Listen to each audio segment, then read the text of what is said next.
네, 안녕하세요 여러분들 반갑습니다. 대기업의 권혁철입니다. 이번 주 월요일 21일이죠. 21일에 상승의 모멘텀을 가져올 수 있는 이슈가 생겨났었습니다. 그 이슈는 바로 이 미국 에너지부에서 송전 확대를 통해 20억 달러를 추가로 투입한다는 소식으로 좀 윗꼬리가 달리긴 했지만 무려 15%라는 상승을 이끌어냈었죠. 그런데 제가 여기서 의문점이 하나 생기더라고요. 재룡산업의 매출 실적은 수출이 전혀 없고 이 내수가 100% 차지하고 있는 상황인데 왜 수혜주로 좀 떠올랐을까? 그래서 제가 직접 이 이슈에 관해서 좀 수출로 수혜를 받을 수 있을지 담당자와 통화를 하여 좀 여쭈어보고 답변을 받은 바가 있었습니다.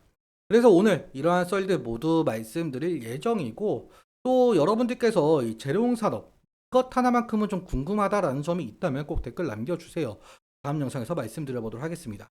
그럼 본론으로 바로 들어가 보도록 하죠. 아시다시피 재룡산업 같은 경우는 송전탑이나 아니면 뭐 전신주의 부품에 해당하는 이 금구류를 만드는 회사이기 때문에 AI 산업 성장과 함께 대두가 되었었던 이 전력 인프라망 구축으로 인한 모멘텀으로 올해 4월부터 상당한 주가 상승을 보여줬었고, 그리고 7월 이후에는 뭐 딱히 큰 이슈가 없어서 하락 추세로 전환이 되었죠. 그런데 이번 주 월요일인 21일에 15%라는 상승을 보여줬더라고요. 근데 그 이슈를 좀 제가 찾아보니까 이러한 이슈가 있었었습니다. 지금 아시아 경제에서 나온 뉴스인데 뭐 특징주로 재룡산업, 미국의 에너지부에서 송전 프로젝트 2조 6천억 원을 좀 투입에 강세를 보였었다라는 내용이었었습니다. 좀 더 살펴보자면 미국 에너지부에서 송전 확대를 통해 20억 달러를 추가 투입한다는 소식. 그러니까 근데 사실 아시다시피 AI 산업이 좀 폭발적으로 성장함에 따라서 다양한 산업군도 좀 성장하고 있어서 이 전기, 전력, 에너지가 더욱더 중요해진 상황이 되었었죠. 하지만 미국은 현재 이 전력 인프라 노후화가 좀 심각한 상황이라서 교체 작업에 좀 열을 올리고 있습니다. 그런데 여기서 이 송전 확대를 더 하겠다라는 소식에 재룡산업이 혹시 좀 수출을 시도하지 않을까라는 기대감으로 좀 세를 보였던 것으로 보이고 있는데, 하지만 재룡산업의 경우에는 2분기 최근까지도 수출 매출은 전혀 없는 것으로 우리가 확인을 할 수가 있죠. 그래서 제가 여기서 궁금증이 생겼습니다. 과연 재룡산업이 수출 의지가 있는지. 그래서 담당자에게 통화를 걸어서 좀 여쭈어 보았습니다. 어떤 식으로 통화를 했느냐? 네, 안녕하세요. 재룡산업의 IR 담당자분 맞으시죠? 아, 말씀하세요?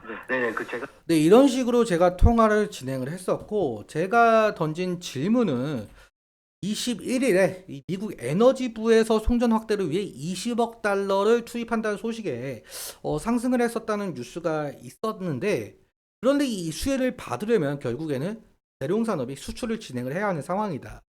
제가 알기로는 내수가 좀 100%로 알고 있는데 수출할 계획이 있는지 좀 여쭈어 보았죠. 그랬더니 답변으로는 이렇게 말씀을 해주시더라고요. 현재 수출은 하고 있지 않고 좀 여러 가지를 통해서 활로를 찾기 위해 노력 중에 있는 상황이다. 실현 가능성은 좀 별개로 보셔야 될 것 같고, 그러니까 21일의 상승은 좀 테마성으로 움직였다라고 보셔야 될 것 같다. 이렇게 말씀을 주셨습니다. 그러니까 이 결론적으로 21일의 상승, 15%라는 상승을 이끌어냈었던 거는 테마성으로 좀 묶여서 상승을 했었다라고 보는 것이 좀 합당하겠죠. 그리고 또 여기에 더해 이 내수 시장 쪽 100%가 내수 시장이니까 혹시 납품은 좀 어디로 진행이 되는지, 그리고 3분기 실적 발표는 언제쯤 할 계획인지 그것도 한번 여쭈어 보았죠. 그랬더니 답변 쪽으로는 한전 쪽 납품이 8에서 좀 90%로 생각을 하시면 될 것 같고, 3분기 실적은 재룡전기와 좀 비슷한 시기 나올 것 같다, 이렇게 답변을 주셨습니다. 대룡전기의 실적 발표가 11월 13일쯤 예상이 되니까 아마 그쯤이 아닐까라는 좀 조심스러운 추측 한번 해볼 수가 있겠죠. 아무튼 이 3분기 실적으로 인한 주가의 방향성 상당히 궁금해지고 있습니다. 그럼 기술적인 측면 잠깐 살펴보도록 하죠. 오늘 그렇게 장이 좋은 흐름은 아니었는데 그래도 방어를 좀 많이 해 주었다라고 볼 수가 있을 것 같아요. 오늘 고가복은 6% 그리고 마감은 0.49% 상승을 했는데 오늘 코스닥 시장이 상당히 좋지 못한 흐름을 보여줬어요. 마감은 0.98%로 마감을 했지만 저가 부분이 마이너스 1.27%.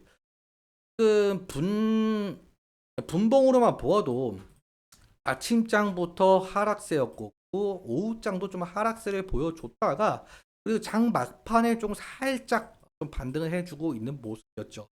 아무튼 오늘 같은 경우는 어느 정도 주가 방어를 좀 잘 해주었다라고 우리가 생각을 해볼 수가 있을 것 같습니다. 코스닥의 하락 대비해서.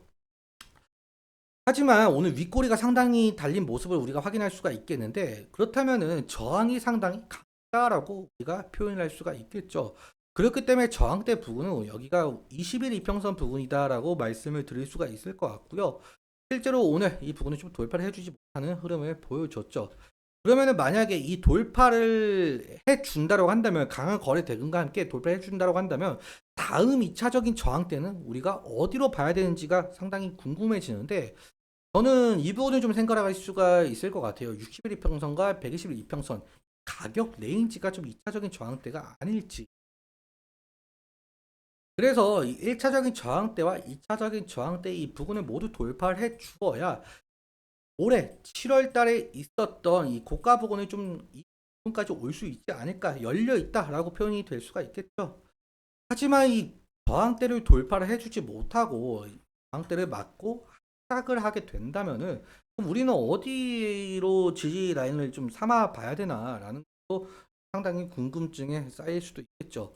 그래서 1차적인 지지 라인 같은 경우 오늘과 어제 아랫꼬리가 좀 달렸던 부분인 이 부분을 좀 들 수가 있을 것 같고 만약에 이 부분을 이탈을 하게 된다라고 한다면 241 이평선까지 좀 볼 수가 있을 것 같아요.